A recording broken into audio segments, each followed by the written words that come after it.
ครับวันนี้เรามาศึกษาภาษาละนากันต่อนะครับด้วยการอ่านจากข้าวหงหินที่พุทธเขียนมาเมื่อปี2468นะครับเห็นไหมอ่านข้าวหงหินนี่มันเป็นข้าวโบราณนะครับ300-400 ปีมาแล้วหมูเท่าใดนะครับ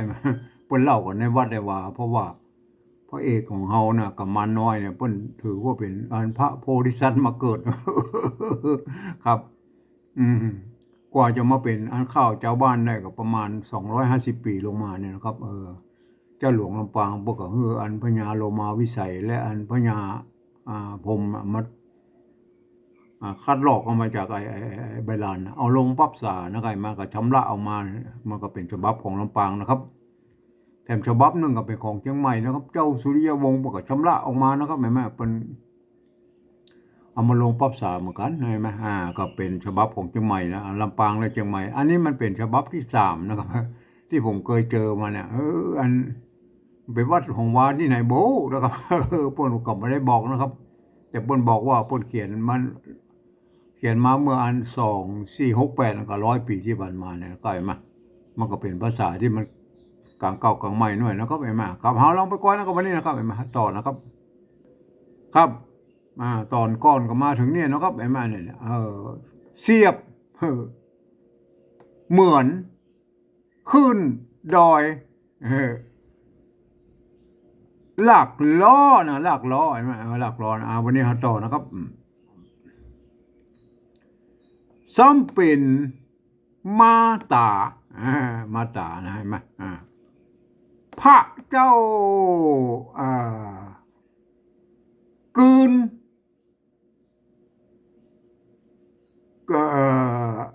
คืนขึ้นขึ้นคอขึ้นคอนะไงมาแต่อันของลำปางมันเป็นขึ้นคอแล้วก็เอาขึ้นคอก็แล้วกันนะให้มันขึ้นคอนี่มันบอกให้มาเอาขึ้นคอนะเจ้าพระเจ้าขึ้นคอนะครับอันนี้ความจริงมันเป็นอันไม่เกือเขาอ่านเป็นขึ้นคอแล้วก็ขึ้นคออันบอกวนบอกวน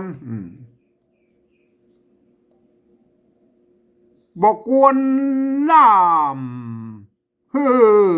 ล่ามก็อู้พ่ำอู้อันจ้าอยู่เมินน่ะอู้กันห้ำล่ำห้ำยาวเมินมันอู้นักไงอ่ะกันว่ากันว่าไม่ใช่กันว่าเดี๋ยวเดี๋ยวเดี๋ยวเอาขยายหน่อยเหรอ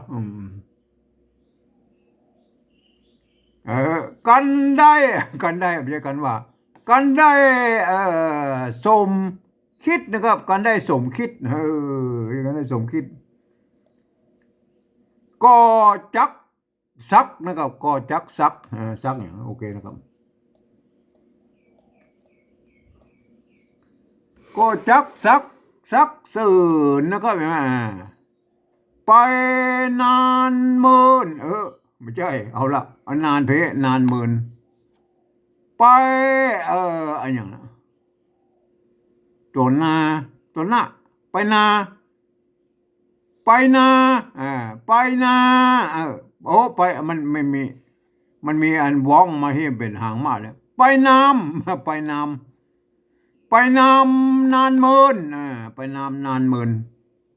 อันตัวนาตัวนี้สะกดด้วยตัวนาตัวนี้สะกดด้วยตัวมะนี่หางมะเนี่ยไปน้ำมันเป็นอย่างไรไปน้ำนานเมินไปน้ำนานเมินมันน่าจะไปเนิ่นนานเมินเนาะไปน้ำนานเมินกันว่าบ่ได้พญาปลาก็จักเดิดมันเดือดนะเดือดนั่นเดือดใช่ไหมมันไม่เกือก็ไม่เกือเนี่ยว่าโบราณมันใจร่วมกันนะครับจังแต่ปุ๊บอะสมัยเก่า300-400 ปีมาเปิ้นไม่เกือก็ไม่เกือนี่มันใจร่วมกันอันนี้ก็เขียนแบบโบราณนะครับเฮาอ่านเป็นอันสำเนียงไตยวนนะครับเดือดนะครับเห็นไหมถ้าอันเป็นไตลือพวกก็อันเดิดแล้วกันเดิดไตลือกับไตยอง ก็จักเดือดไม่นะครับไม่ว่าเอวมัวเมาคบจู้เอาเมียมาเป็นเอาเมียมาเป็นอ่ารักรักรักกันรักกันฆ่าตู้จักเสียเผาจักเสียเผาผู้นะครับเผาผู้นะมันบ่มีแล้วเผานะครับเผาผู้คนใจความจริงมันน่าจะเป็นคมใจนะเสียผู้คนใจนะก็มาแล้วก็บอกจี้มาบอกตัวนี้เพราะนั้นไม้ซัดเนี่ยมันแตนตกกะอยู่ข้างๆนี่นะครับก็คืออ่านบอกนะครับแล้วก็บอกจี้ตำบลกฎหมายแม่อะไรมาอันอนุมาไปบอกจี้คือว่าไปทางใดนะครับที่จะไปหาแม่นายเนี่ยไปเสาะหาเนี่ยเอาละพ่อปลายมืออันนี้เนี่ยพ่อปลายมือเนี่ยจะจี้เนี่ยพามาปลายมือเนี่ยเฮาไหว้ปู่ว่าเฮาตีสะโหนใต้ไปทางใต้บนไปทางไปไปทางใต้ไปเมืองยักษ์ผีดิบเนี่ยเมืองยักษ์ผีดิบเนี่ยเมืองยักษ์ผีดิบที่รักอันแม่เท่าไปน่ะไปอยู่ทางใต้ปุ่นน่ะใต้ของเมืองอันจันตาเนี่ยสลีจันตาเนี่ยบ่ใจมีบ่ใจมีไก่บ่ใจมีไก่ยาวนานป่าไม้นะครับป่าไม้เหมือนผีตองตองเหลืองเนี่ยมันหมดอย่างนี้แหละเหมือนผีตองเหลืองแล้วก็เอาว่าก่อนเอาหน้าต่อไปแล้วครับ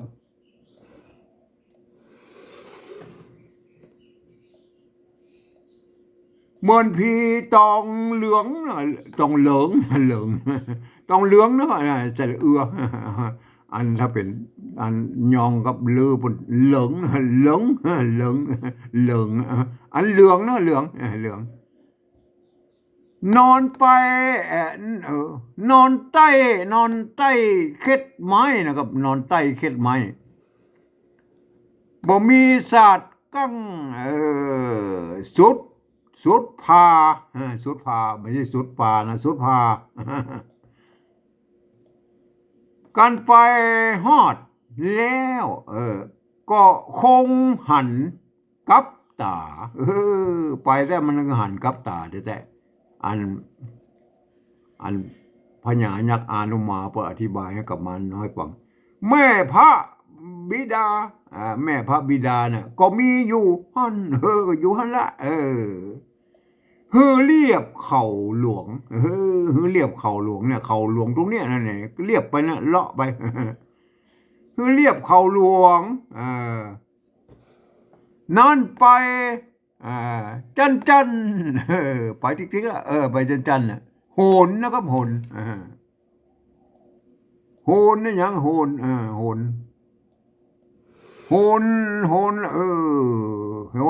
ตักนะโ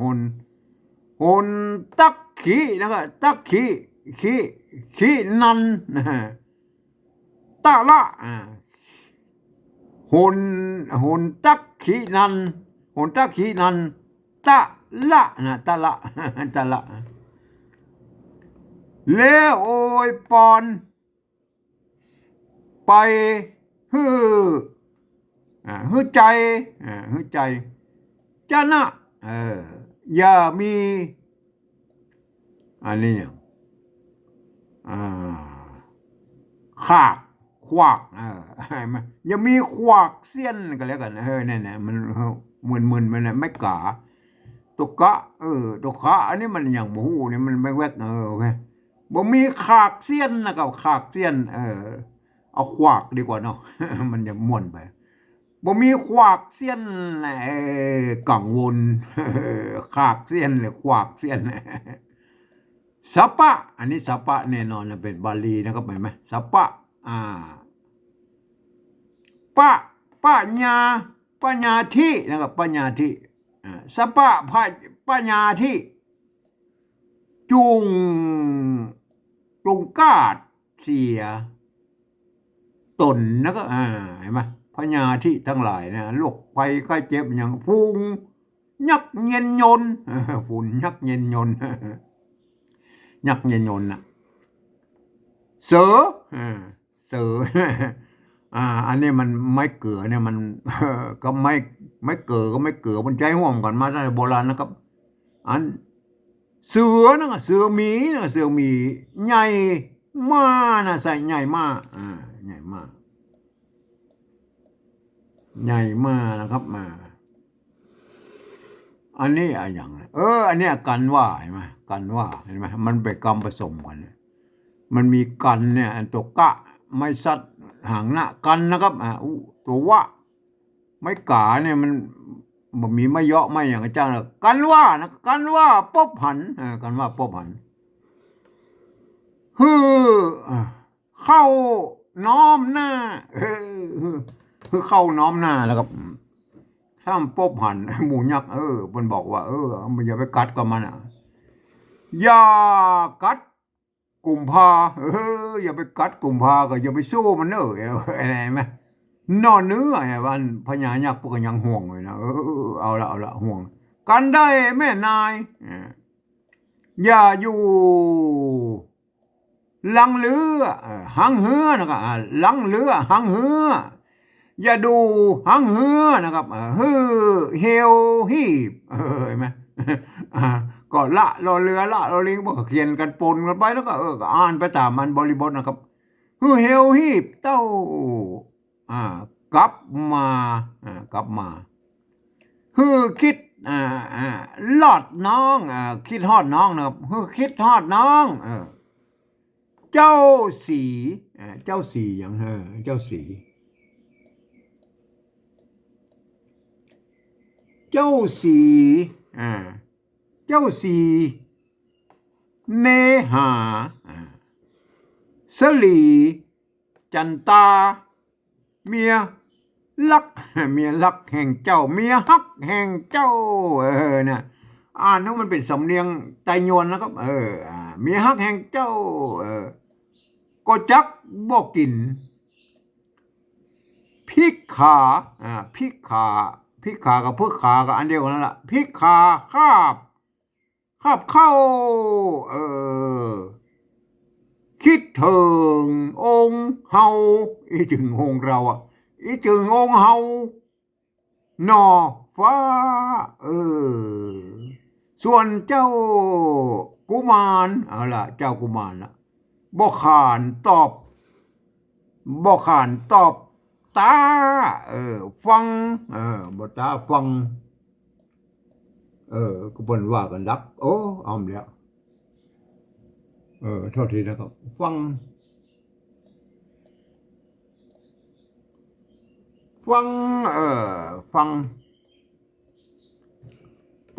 ป้อเจ้านะฟังป้อเจ้าบิดานะครับอันนี้อย่างไรสอนพวกเขียนมันพวกขี้คานยกนะครับเขียนรวดกันไปสอนนะก็อันนี้เป็นอากันย้อนนะก็เห็นไหมอันตัวละสะกดสอนสั่งแล้วก็อันนี้อย่างอันนี้ตัวก้มนี่หางไม้มันพวกเขียนรวดกันเลยไหมอันนี้ตัวกะก้มมันตัวกะกับตัวป้านี่มันใกล้ๆเคียงกันนะก็ก้มหัดสาก็ก้มหัดสากับนะครับกับเข้ามาที่นายหอห้องเข้ามาหาอันจันตาเทวีนะจันตาพระมารใจด้วยอันนี้การด้วยการแล้วก็อ้วงข้องด้วยการอ้วงข้องนะครับนั่งคิดอยู่กอยมันจะจบแล้วยามขอ เออวางความบทบทยาวบทยาวนะครับบทยาวจะจบอันบทบทที่10นี่แหละครับบทยาวบทยาวบ่สั้นขอยอบยังต่อบทลุนมันบ่มีก่อนแลนะให้เพิ่นบอกเอาละก็ลงเอาเองก่อนแลนะเฮ้ยนะ โอเคนะครับเห็นไหมเข้ามาไปดูอันที่ปริวัติไว้นะครับเห็นไหมเอาละที่ปริวัติไว้นะครับ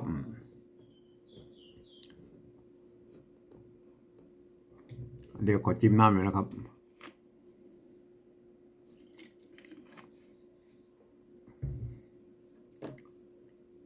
ซ้ำเป็นมาตาพระเจ้าขิ้นคอพุ่นเขียนเป็นขึ้นคอเอา มันเอาจับลำปังนี่ก่อนเนาะขิ้นคอนะขิ้นคอบอกวนล่ำยาวเมินนะครับแม่ อันนี้ก็จอยให้หน่อยเนาะกันได้สมคิด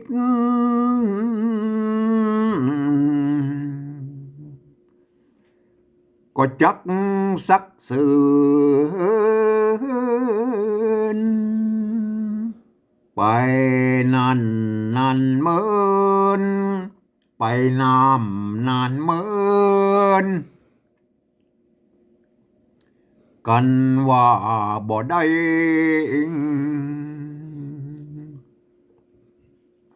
พระญาปาลาก็จักเดือดไม่ว่าแอวหมูเมาคบจูเอาเมียมาเป็นลักกันข้าตูจักเสียเผ่าผู้คนใจแล้วก็บอกจริงตำบลกฎหมายพอปลายมือเฮาตีสะหนไตตีสะไม่ใช่ตีสะหนไตตีสะเมืองยักษ์ผีดิบบ่ใจมีไกลไปยาวนานป่าไม้เหมือนผีตองเหลืองเหมือนผีตองเหลืองนอนไตเข็ดไม้บ่มีศาสตร์กังสุดพาสุดพานะสุดพากันไปหอดแล้วคงหันกับตาแม่พระบิดาก็มีอยู่หัน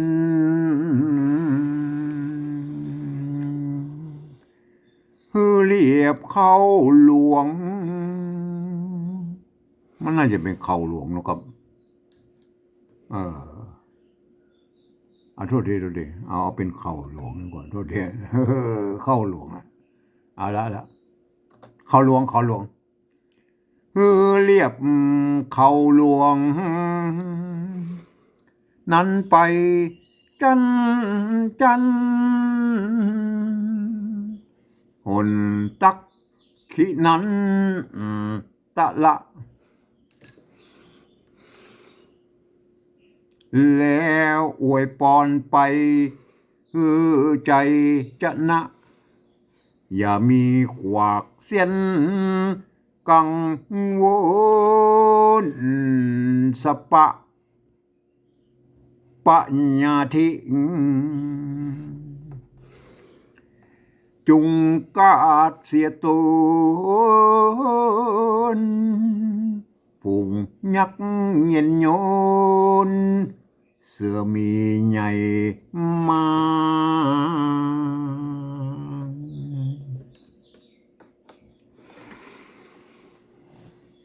กันว่าปบหันเขาน้อมนาอย่ากัดกุมภาหน่อเนื้อกันได้แม่นายอย่าอยู่ห่างเหือเหี่ยวหีบเต้ากลับมา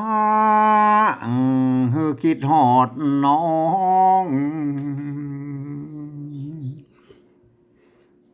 เจ้าสีเนหา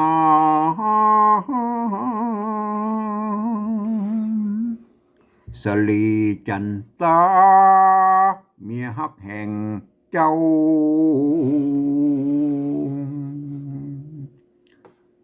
ก็จักบอกกินพิกขาขาบเข้าคิดถึงองค์เฮาหนอฟ้าส่วนเจ้ากุมารบอกขันตอบตาฟังพ่อเจ้าบิดาสอนสั่งแล้วก็ก้มหัดสางกลับเข้ามาที่ในหอห้อง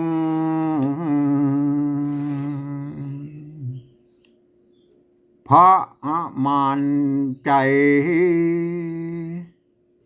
ด้วยการอ่วงข้องนั่งคิดอยู่ก่อยยามขอวางความบทยาวบ่สั้น